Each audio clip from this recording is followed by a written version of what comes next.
તો દેવતાઓની પંક્તિમાં બેસી ગયો. નવગ્રહમાં રાહુ કેતુ જેવા છાયા ગ્રહો, હકીકતમાં કોઈ પ્લાનેટ્સ અસ્તિત્વમાં નથી. રાહુ કેતુ વૈજ્ઞાનિકો એમ કહે છે, ને પછી ઘણા આપણે એમ માની બેસે કે આપણા શાસ્ત્રોમાં બધું આવું હંબગ જ છે. વિજ્ઞાન ના પાડે છે રાહુ કેતુ નામના કોઈ પ્લાનેટ નથી. ભાગવતે કહે છે, શાસ્ત્રો જ કહે છે, એ છાયા ગ્રહો છે. ગ્રહણ એને કારણે થાય. ક્યારેક સૂર્ય ઉપર છાયા પડે, ક્યારેક ચંદ્ર ઉપર છાયા પડે. સૂર્યગ્રહણ અને ચંદ્રગ્રહણ થાય છે, અને એના આધારે કથાઓ જે રચાણી છે. ભાગવતમાં પણ આ કથા છે 8મા સ્કંદમાં, કે સૂર્ય અને ચંદ્રની વચ્ચે દેવતાઓની પંક્તિમાં રાહુ દેવતાનું રૂપ લઈને બેસી ગયો. રાહુ દૈત્ય છે. ભગવાન મોહિની અમૃત વહેંચતા હતા, રાહુને મળ્યું અને જ્યાં પીધું, પણ ત્યાં તો ભગવાને બૂમાબૂમ થઈ ગઈ, દૈત્ય છે, દૈત્ય છે, અમારી લાઈનમાં બેસી ગયો છે. ભગવાને સુદર્શન ચક્ર છોડ્યું, એનું માથું કાપ્યું, તો રાહુ અને કેતુ એ બે થયા. એટલે આમ તો આ બધા જે પ્લાનેટ્સ છે, સૂર્ય, ચંદ્ર, મંગળ, બુધ, ગુરુ, શુક્ર, શનિ, આ પ્લાનેટ્સના હોવામાં તો કોઈ શંકા નથી, છે જ ને. આટલા એ 7, અને પ્લસ આ 2 છાયાગ્રહ રાહુ અને કેતુ, એટલે એમ 9 ગ્રહ થયા. છાયાગ્રહો જેને કારણે સૂર્યગ્રહણ અને ચંદ્રગ્રહણ થાય છે. આ ગ્રહણનો કાળ બહુ મહત્વનો છે. કોકના ઉપર કોકની છાયા પડે, સમાજમાં પણ જેની ઉપર જેની છાયા પડે એ એનાથી પ્રભાવિત થાય, અને ઓલો આનું બ્રેઇન વોશ કરી નાખે. નથી કહેતા આની છાયામાં છે.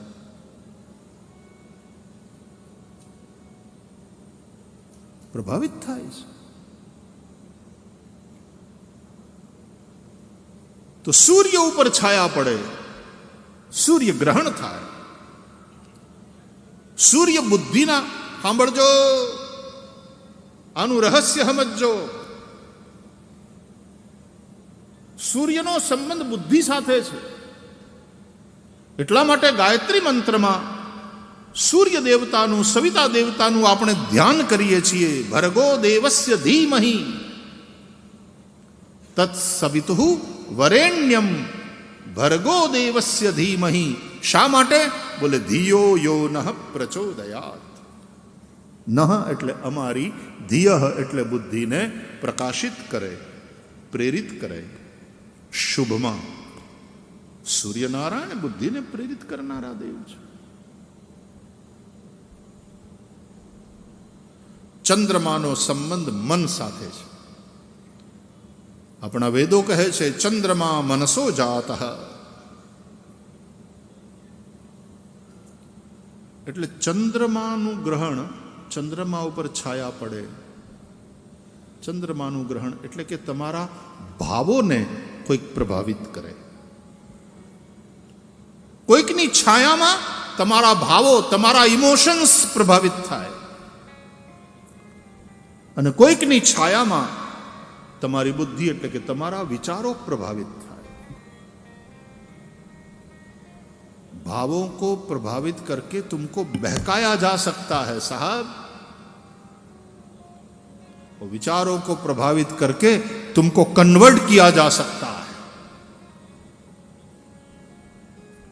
कोई तुमने बहकावी जाए અને કોઈ તમને કન્વર્ટ કરી જાય, તમને તમારા મૂળિયામાંથી ઉખેડી નાખે, આવું ના થવા દેવાય. એટલે ગ્રહણના સમયે વધારે સાવધાન, વધારે સાવધાન. આપણે ત્યાં એમ કહેવાય છે કે સૂર્યગ્રહણ અને ચંદ્રગ્રહણના સમયે બહુ બહાર નીકળવું નહીં. બહાર નીકળો તો કાંઈ કોઈ રાક્ષસ ખાઈ જાય ને એવું કાંઈ નથી. ક્યારેક ક્યારેક ધર્મના ક્ષેત્રમાં અમુક વસ્તુ જેમ બાળકને બીવડાવે ને અમુક વસ્તુ ના કરવાની હોય તો બાળકને બીવડાવે. રાતના સમયમાં એ બાળકને બહાર જવું હોય ને રમવું હોય તો માં એમ કે બાઘડો આવશે ખાઈ જાય.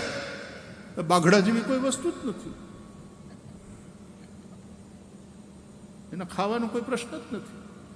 પણ બાળકને બહાર જતું અટકાવવા માટે બીવડાવવું પડે, ક્યાંક લોભ લાલચ આપવી પડે અને ક્યાંક બીક દેખાડવી પડે. દરેક ધર્મની અંદર આ વસ્તુ છે. સ્વર્ગની લાલચ અને નરકનો ભય દરેક ધર્મમાં છે કે નહીં? આવું કરશો તમને સ્વર્ગ મળશે, સ્વર્ગના સુખ મળશો, you will be in heaven. અથવા તો આવું ખોટું પાપ કરશો, નરકમાં જાશો, દુખી થઈ જશો. માટે પાપ ન કરો. સ્વર્ગનું સુખ જોતું હોય પુણ્ય કરો.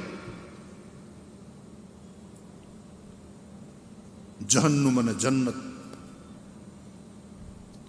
जहन्नुम में जाओगे और ये काम करोगे तो तुम्हें जन्नत नसीब होगी. वहां 72 हूर तुम्हारी सेवा में होंगी. અને આવી લાલચ આપીને આતંકવાદી બનાવવામાં આવે છે.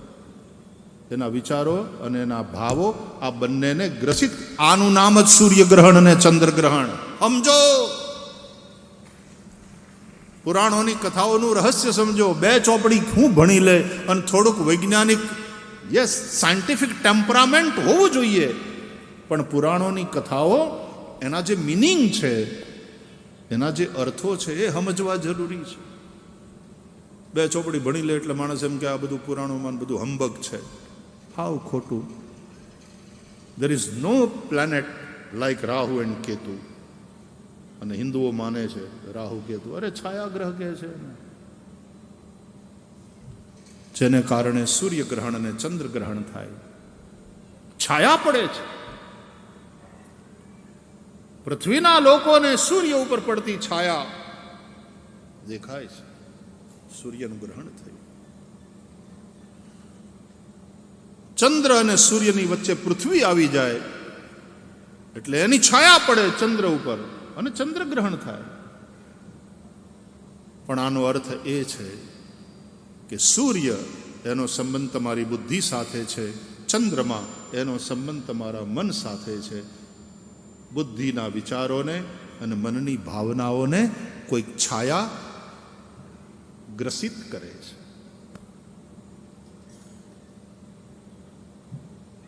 તમે પ્રભાવિત ન થઈ જાઓ કોઈનાથી, પણ તમારા ધર્મમાં તો કાંઈ નથી ને અમારામાં આવી જાઓ તો તમને હેવન મળશે ને આમ થશે ને તેમ થશે, તમારા રોગ દૂર થઈ જશે ને પણ તો હોસ્પિટલની જરૂરત ન પડે. ડૉક્ટરની જરૂરત શું છે? અંધશ્રદ્ધાઓ કેવી ચાલે છે બધે જ. આમ કરે ત્યાં તો ધૂણવા માંડે, ઓલું થવા માંડે. ક્યાં એ ચંદ્રગ્રહણ અને સૂર્યગ્રહણની જેમ તમારા વિચારો અને તમારા ભાવોને ગ્રસિત કરી લે છે, પ્રભાવિત કરે. આપણે કોઈનાથી પ્રભાવિત નથી થવાનું. બેઠા છીએ કે આપણે પ્રભુ ભાવિત થવાનું છે. પ્રભાવિત નહીં, પ્રભુ ભાવિત, કૃષ્ણ પ્રેમથી યુક્ત થવાનું છે. જે કૃષ્ણ પ્રેમ મીરાબાઈને છે, જે કૃષ્ણ પ્રેમ ચૈતન્ય મહાપ્રભુનો છે, જે રામ પ્રેમ શબરીનો છે, જે રામની સેવા હનુમાનજી કરી રહ્યા છે, આપણું મન અને આપણા વિચારો એનાથી પ્રભાવિત થાય. સૂર્ય ચંદ્ર બુદ્ધિ મનના દેવતા છે. આ વહેલી સવારે સાંજે 2 ટાણા આરતી થાય ને પ્રાર્થના કરવાની, સંધ્યા કરવાની, એનું મહત્વ કેમ? કે વહેલી સવારે મન અને બુદ્ધિના પ્રભાવિત કરનારા બંને દેવતાઓ કમજોર હોય છે. વહેલી સવારે ઉદિત થતા સૂર્ય અને અસ્ત થતા ચંદ્ર અને હાંજાએ અસ્ત થતા સૂર્ય અને ઉદિત થતા ચંદ્રમાં એ બંને કમજોર હોય છે. મન બુદ્ધિ બંનેની રક્ષા કરનારા દેવતાઓ જ્યારે કમજોર હોય ત્યારે મન અને બુદ્ધિનું રક્ષણ કોણ કરે? ભગવાનનું નામ. એટલા માટે એ સમયે ગાયત્રી જપો, ભગવાનના નામનો આશ્રય કરો, સંધ્યા કરો. સંધ્યા સમય ભોગ અથવા ભોજન માટે નથી, સંધ્યા સમય ભજન માટે છે. સંધ્યા સમયે ભજન કરો.